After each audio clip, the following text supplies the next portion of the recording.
Hello, welcome to Side Note with your host, Amber Hannah. Before we dive into today's episode, I just want to share a quick disclaimer. Everything I talk about in this episode is based on my own personal experiences, opinions, and what has worked for me in my life. I am not a doctor. I am definitely not a therapist or a registered professional. So please take what resonates with you and leave behind whatever doesn't. This episode is all about me sharing tools, my perspective, and ideas that might help you to create positive change in your life over the next couple of weeks.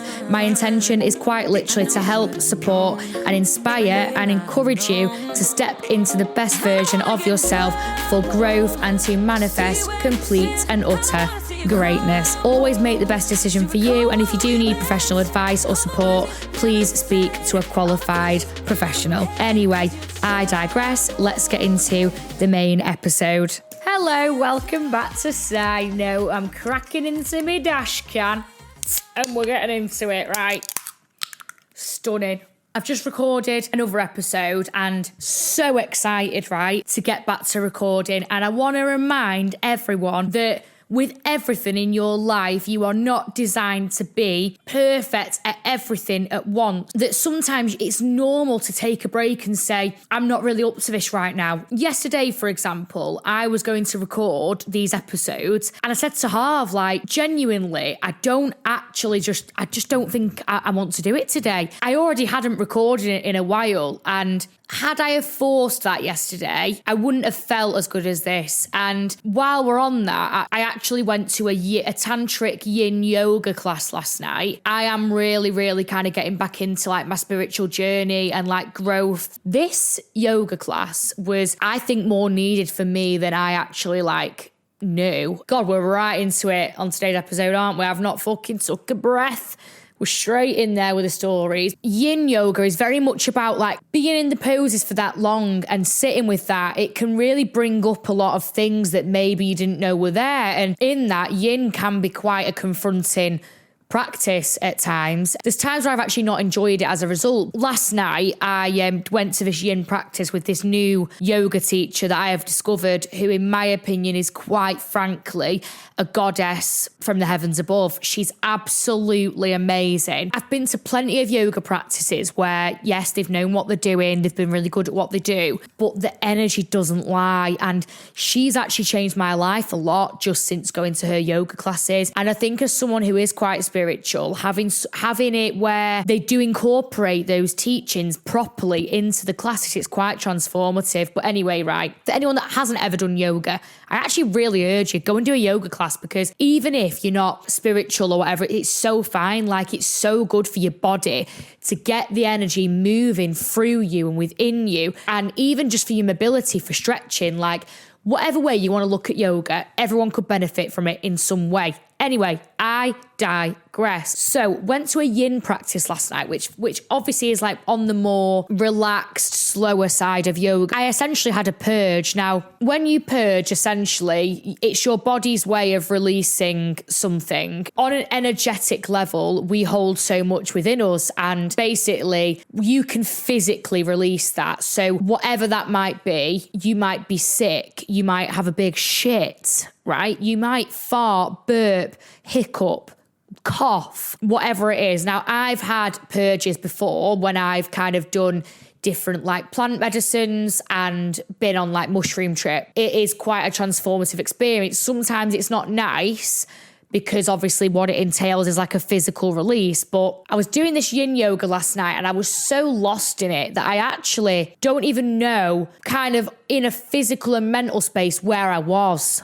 I don't have a cough, and I start, obviously it's a class, so I'm thinking, for fuck's sake, this is kind of annoying to the people that don't know me, and I'm now having a coughing fit, and it was uncontrollable. I had this random coughing fit out of nowhere. It was such a big cough. It wasn't just like a little clear of the throat. It was like, fucking hell, like it's coming from the pits and I can't stop it. So I sat up, I was drinking water. No, it was coming. I was like, what? Anyway, I started to feel like really good. I started to feel like something had just shifted, right? No joke.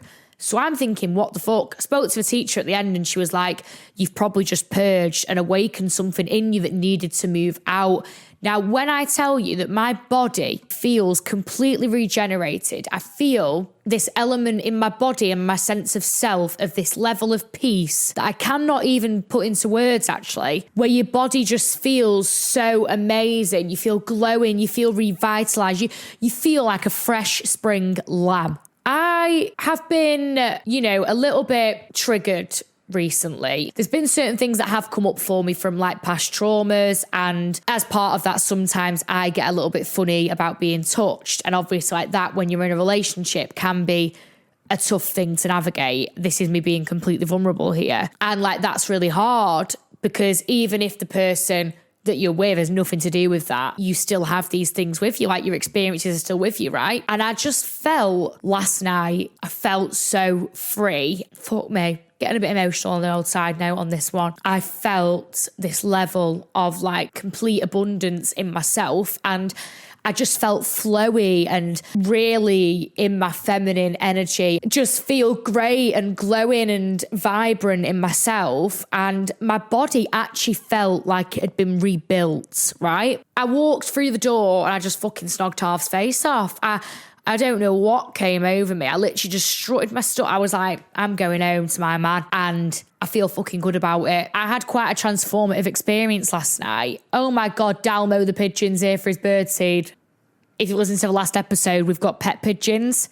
Well, they're not pets, but we've just claimed them. They come for a feed. I chuck them bird seeds out on the roof and they come all the time. And Dalmo, the one that looks like a Dalmatian's here. Peter's here. Peter's his mate, the grey one. And then we've got Chestnut, the brown one. But anyway, welcome to Side Note, the biggest tangent that you will ever experience. Essentially, it was really, really transformative for me. And to think that, like, I kind of was yesterday a bit like, I can't be asked going to the yoga class. Like, that actually, it wasn't just a yoga class. It really moved something in me. And I feel fucking fantastic. It was just like a nice, intimate night for me and myself and in my relationship. After having this big, mad coughing fit, honestly, it would not stop. I was like, fucking hell. Obviously, I kind of wanted to carry on coughing, but obviously because it was in a class setting, I thought, this is fucking annoying. No. Oh my God, she's seen the pigeons. If anyone's watching the video footage, I've mentioned I've got a cat called Nancy. She just poked a little head out, didn't she? She's watching Chestnut and Peter and that now. Oh my God, they're chatting away. I can... Okay, Nancy. When I got home, bear in mind, I've not had a drink. The last thing I drank was a bit of water in said coughing fit at the yoga studio. I've then travelled home, which took me about 45 minutes total, like to walk and get back or whatever. I start hiccuping, just randomly hiccups, and I'm like, whoa, there's shit moving in me, mate. Like, we're moving on out. What ain't serving us is off, you get me? Everyone says that I should get going, start running, but I'm not supposed to run when I'm falling. Hello. Oh, brilliant. Meet Nancy's bum. I've recorded so many episodes and I was like, when's she going to come on? Because she's always sat with me, aren't you? So this is just a good time for me to plug the YouTube channel. Go and watch the YouTube channel because you can see Nancy, you can see all the action. The pigeons, me chatting out my arse, sipping my dash can. Little Nancy here. No, Nancy is rubbing the microphone. Don't knock it out of place. Shit, bro. Anyway, obviously I've kind of got off on quite a few tangents there, as normal on Side Note. But today, the episode is all around how to change your life in 2 weeks. Now, when I say change your life, I don't mean getting up at 5 a.m. and writing in a journal. I mean actually change your life, which is possible. And I can guarantee you that if you do, genuinely do, and some of it might be difficult, but if you do these 5 steps, your life will change. I'm not meaning that within 2 weeks you're going to win the Euro Millions, but what you will notice that within yourself, you will have the answers that you need. I'm telling you, 2 weeks tops, promise. If you actually genuinely took these 5 steps, you can change your life in that time. So I wanted to do this because currently when I'm recording it, which it might not come out in time, but around this point, the spring equinox is coming. By the time you hear this, you might have just been and gone. So happy spring, people. I'm looking outside as it is and the sky's blue and it's gorgeous. But around this time of year, it's a time of rebirth, regeneration. The seasons are changing. And just like the seasons change, we change. The seasons always come around whether we like it or not. Now, in them seasons, we experience changes. We kind of go along with that. And the flowers, they do not force themselves to bloom. They always bloom. It always comes back around, but there's no force there. Like in nature, we don't force, it flows. And it's really good to actually go within yourself and go with your own seasons and flow as a person. There's a lot of pressure to go down a certain route, to be a certain way. And we actually go so far away from our personal sense of self and what we actually desire. You know, certain things that I've been doing has been very much around me returning to myself in terms of what I want to do, doing things for you. I think a lot of us get quite stagnant. A lot of us can feel quite shit and things might not flow or they feel like they're not flowing. There's ways to unblock that and to actually change your life right now. Let's get into my 5 steps to genuinely see change in your life within the next 2 weeks. So essentially, this will really work for you if you're feeling stagnant. You're feeling like maybe you're at a crossroads, you don't quite know what route to take. You're feeling a bit lost, directionless, or you're thinking, hang on, nothing's changing for me. And I want to see change, or there's something I really want to do, but I'm just not sure what to do. Step 1 will really, really help you, and it is inner child work. Inner child work is probably one of the most transformative things that you can do to heal yourself and to get answers. We go through this life and we become so detached from come out of the womb. We end up growing up. We're children, we become teenagers, we become adults. But you have to remember one very, very important thing. That teenager or that child is still with you every step of the way. There might be something in your day-to-day, something that as an adult, like me as a 27-year-old, that really, really triggers me and pisses me off. Now, that isn't me as the 27-year-old that's triggered by that, but it might be a part of my inner psyche from when I was maybe 4 or 5 years old that is triggered, and that little girl is still there. Can obviously go really quite deep with this, and you can heal a lot of parts of you through really getting in touch with your inner child. But what I want to say, a simple cog in this mechanism of life is if you are not sure on something, someone, a new project, a new job, a new relationship, ask yourself, what would your younger self, your 7 or 8 year old self want you to do right now? It sounds so simple because it is. This shit doesn't need to be complicated. And you know what? You realise that asking people for advice or longing for something else, that actually the answers are within you. You know the answer. It really, really helps to do that and to ask, would your inner child be happy right now? Would they be saying, Amber, what are you doing? Of course, go for it. Or would they say, Amber, I can't believe you're doing that and I'm not proud of you? Having that honest conversation with yourself really can be quite transformative because, listen, we pay attention to a lot of people's advice and opinions, which first of all are irrelevant. Now, there's certain people which I find so inspiring that I can use their advice to aid me and help me, but I ain't ever taking anyone else's gospel on my life because it's my life. The answers are within you, building this element of trust within yourself and being able to go within and ask without feeling so unsure. And if you are so unsure of yourself, why? The other element of this is think about you 80 years old, sat in a chair looking out the window. What would they be telling you right now? Let's say you're not sure on a certain job. Would they tell you that's your dream job? What are you doing? Go for it. Or would they be telling you don't do something that doesn't serve you? It could go either way. Thinking about what your older self would essentially tell you can be so comforting because life is so short, right? If you're sat thinking about something, you ain't doing it. For example, I have thought about this podcast for so long. And do you know what? I'm so glad, and I do trust the divine timing of my life. I trust that things happen at the right time for a reason. There was part of me debating whether to do it. And I thought, when I'm 80 years old and I look back, I do not, with anything in my life, want to sit and think, what if? So whatever it is that you're thinking about doing, you have to go for it. You owe it to yourself. Stop thinking about what everyone else is doing or thinking. You owe it to yourself to go for it. And you also owe it to yourself to connect with your inner child and those parts of you that have come before this present day, because believe it or not, that inner child could be screaming at you, what are you doing? Go for it. But you're listening to fucking every Tom, Dick and Harry's opinion.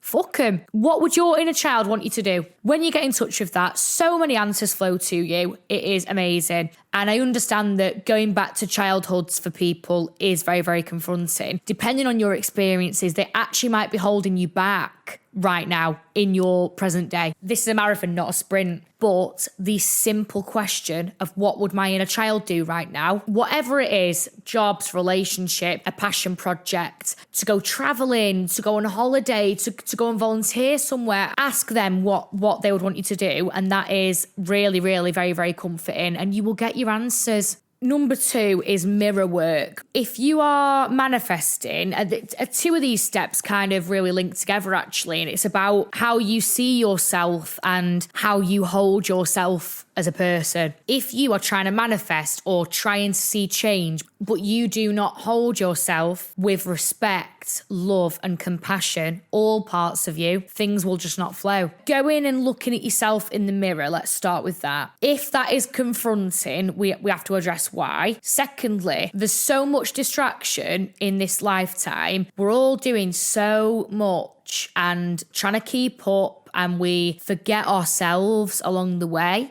And actually forget what we want. There's too much influence, right? And sometimes you kind of crack on and go, wait, I don't even really want this. Look in the mirror, give yourself a hug, and show yourself the same level of compassion that you would show your friend. We are our own worst enemy sometimes, and we actually hold ourselves back from change. It can be quite transformative to just say to yourself, I love you, you're gonna do this, or to just ask yourself the question. And I think visually seeing yourself in the mirror to ask that question, as opposed to like letting the internal chatter kind of like run away with itself, the answers are within you and it will flow to you. Be confident in who you are. Who is that person in the mirror? And sometimes it can be hard to accept every part of yourself. Like I've really had to do a lot of work on that. But you know, like them times in life where you just feel like nothing's shifting, nothing's working. The way that you look at yourself in the mirror, and this is not in a vanity way of like, I don't mean appearances, but I mean seeing yourself in front of you can remind you who you are doing this for. Who are you living for? What journey are you on? It can be a bit of a visual reality check and a reminder to love yourself and give yourself a hug. That leads me on to the next step of doing a bit of an MOT on your self-talk. Like I said earlier, we are our own worst enemy. That can actually stop us from growing and developing our lives, things that we want to manifest, things that we want to do. If you hold self-hatred, insecurity, shame, guilt, it doesn't matter whether there's a room of 100 people telling you how amazing you are. It's not going to work. Have that love for you before you can even begin to accept what other people are telling you. Because a lot of the time we go through our day to day and we speak to ourselves like shit. Putting yourself down over something like, what? Reality check. You are that fucking bitch. You are that guy. And you've got to believe that. There was a creator that I came across. What's the name? I Am Cat Dog, I think. But what she does this experiment on a page and it's crazy. She's doing a comparison between positive and negative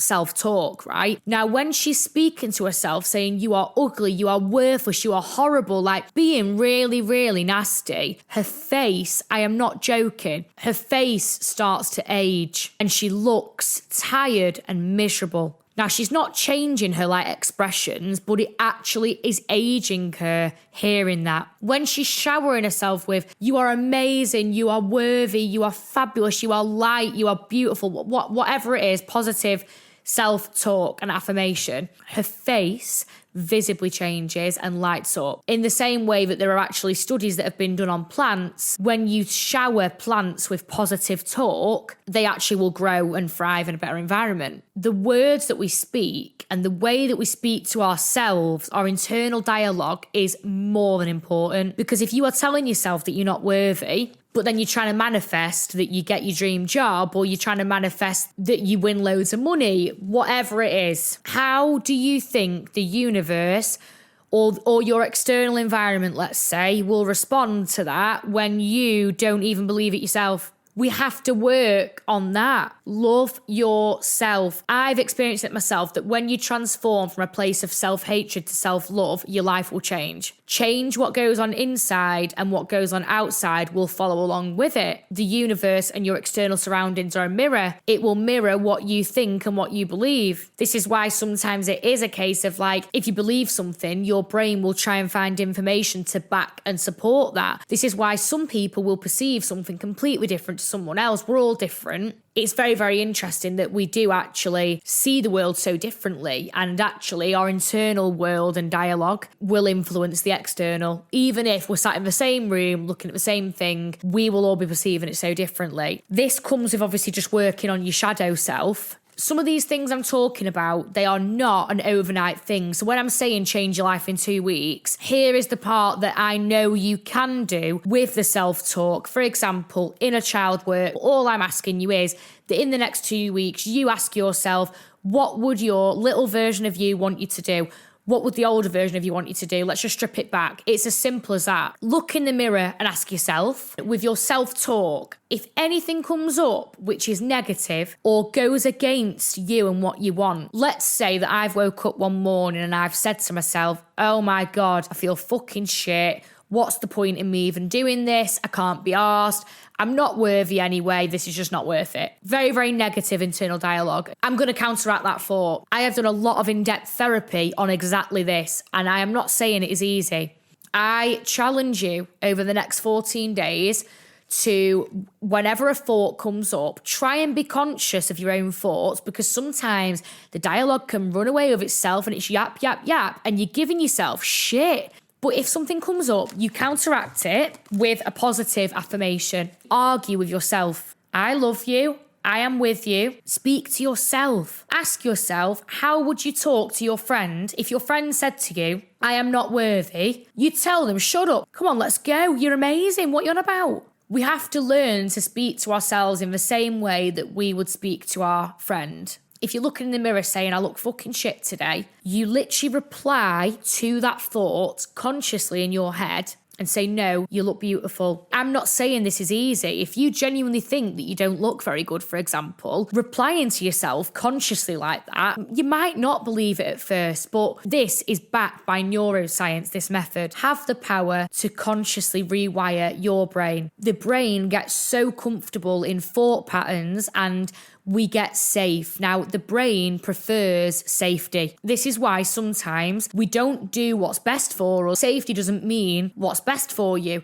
This is why sometimes it's hard to actually get out of your comfort zone and to break down that barrier. What might be comfortable to you is to tell yourself that you're not worthy, that you don't like how you look, for example. You can't achieve more because you're not worthy of it, for example. We actually have to do the hard work to rewire it consciously. This is not a subconscious thing, but it becomes it. Over time, the more that you have that inner chatter argument with that negative voice in your head telling you that you are not good enough, and you counteract that with, I love you and you are amazing. And yes, honestly, I've been there where I did this and I thought, what the fuck am I saying? What am I actually saying? I don't believe it. I feel ridiculous saying it. But over time, you will look back and you'll go, whoa, this has changed. Because now it's just such an unconscious thing for me to reply back to myself with positivity. We all have days where we speak to ourselves like shit.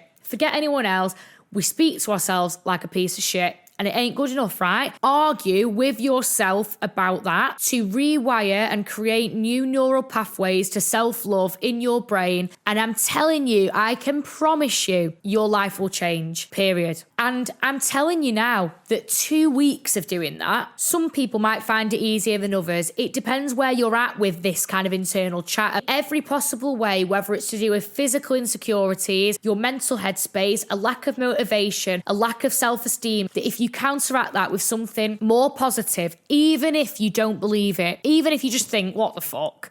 I don't believe this. Say it and come back to me on what happens with your life. Because naturally, over time, it'll just gradually become more positive on its own by default. Because neuroscience literally backs the fact that the more that you do to consciously rewire, which can be hard because you might have built up years or a lifetime of this chatter. I ain't saying it's not hard to break down, but I am telling you now that within 14 days of doing that and just showing yourself that little bit of love that you'd show your friend, you'll see a difference within 2 weeks. No, the job ain't done in 2 weeks, mate. I still do this now. I did this really intense therapy program on exactly this years ago. Of course, I still have negative self-chatter. We all do. You wouldn't be human if you didn't. But learning these methods and realizing the power is within you. Go within and challenge yourself to tell yourself that you love you and that you can fucking do whatever you want and that you can smash this life, and you will absolutely smash it. It's hard, but you do have the power. Again, backed by neuroscience, you have the power to rewire your own brain for success, abundance, happiness, love, light. If you're ever wondering why you're manifesting something and it's not working, the steps I've mentioned before might just be your answer. Your inner child might be blocking you. Your shadow self might be blocking you. Just as a side note, your shadow self is the parts of you that you find confronting or the parts of you that you don't really accept. And you can do shadow work to actually really confront them and learn to accept them. But that's a whole other fucking ballgame. Might be what's holding you back. It's not that you're not waking up at 5 a.m. and you're not writing in your journal. Let's just cut the shit. Our shadow selves essentially can actually stop us and we end up self-sabotaging. So there might be parts of you that actually you might think that you're trying to manifest something, it's not working, but that's because there's a part of you, even if you in the present day wants this thing so badly, all parts of you still exist. Have you addressed the part that is holding you back? Are you even aware of the part of you that is actually holding you back? If you can go inwards as opposed to asking for advice externally, go inwards and find out what is actually holding you back. You can get all the advice in the world externally, but it isn't going to work if you haven't actually been able to ask yourself. Present day you might really, really want to go and do this thing, for example. But what if another part of you is holding you back? What if your shadow self is holding you back from that? When you're manifesting, only at this point, after asking these questions, would I say to try and manifest what you want. First of all, your manifestation could be going wrong because you're thinking about it as if it's an if, not a case of it already has happened. You need to align your present timeline with what you want. Speak about it as if it's already happened. If you do not genuinely believe, and this is where we go back to a self-talk, let's say you're trying to manifest this new job, but you're speaking to yourself like shit every day, you are not in a space where you genuinely believe that you are worthy of that job. So when you're next wondering why things just aren't quite flowing, you're a bit out of sync, or you're wondering like, wait, I'm doing everything right. Like, why is this not happening for me? Your inner child can tell you the answers. Looking in the mirror can tell you an answer.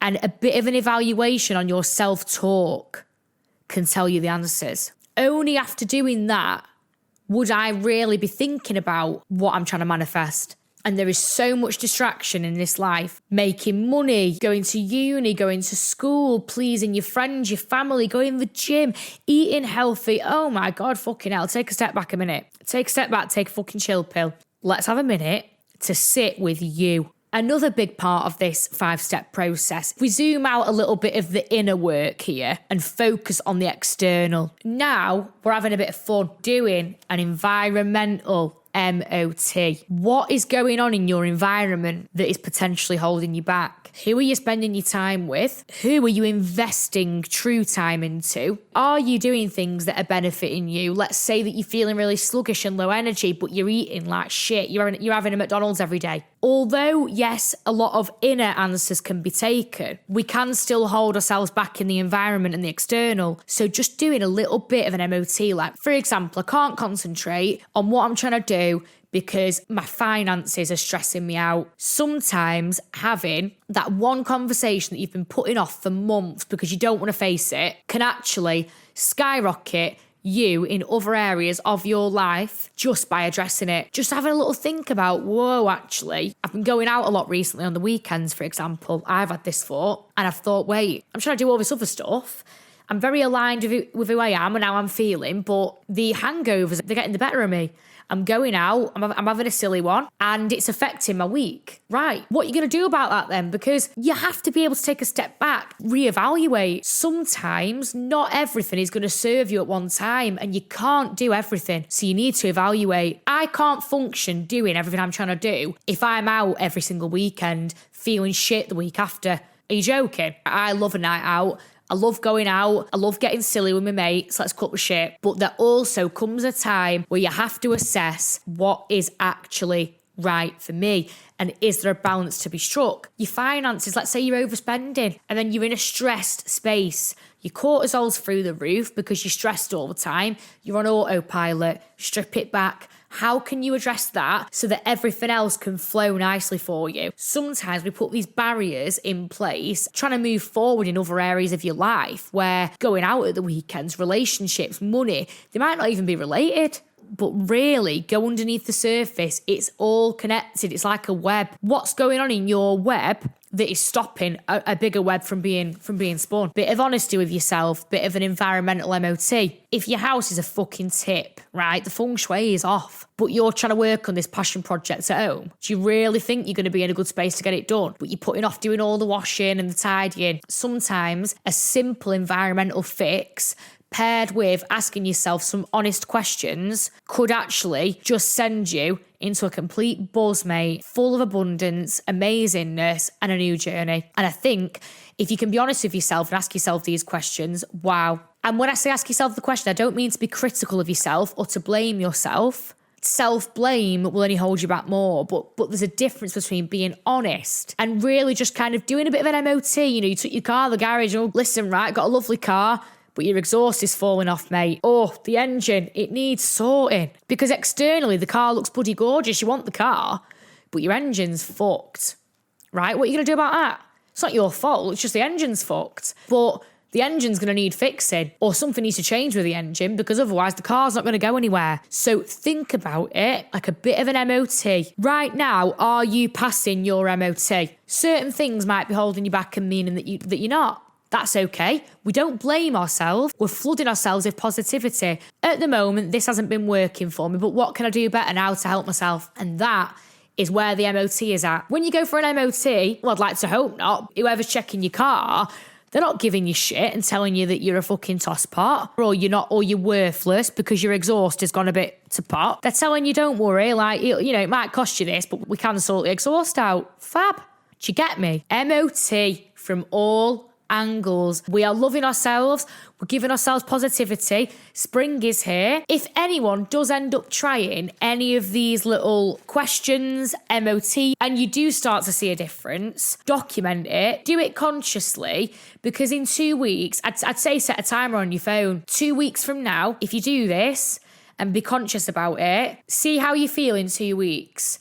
Has your internal chatter changed? Do you feel a bit more just in touch with you? Forget what everyone else is saying. I'm telling you that you will see some form of positive change in your life, whether it's mentally, things randomly start to flow to you a bit better, or you start to have a bit more gratitude for things. You will see change in your life within the next 2 weeks. I'm going to round off that episode a side note there. I do hope that you found that helpful. Again, I would like to probably deep dive into like elements of this further, but I wanted to just give a bit of a one-stop shop. MOT o'clock, mate. How's your car bonnet doing, love? You know what I mean? Are your wing mirrors all right, or are they hanging off?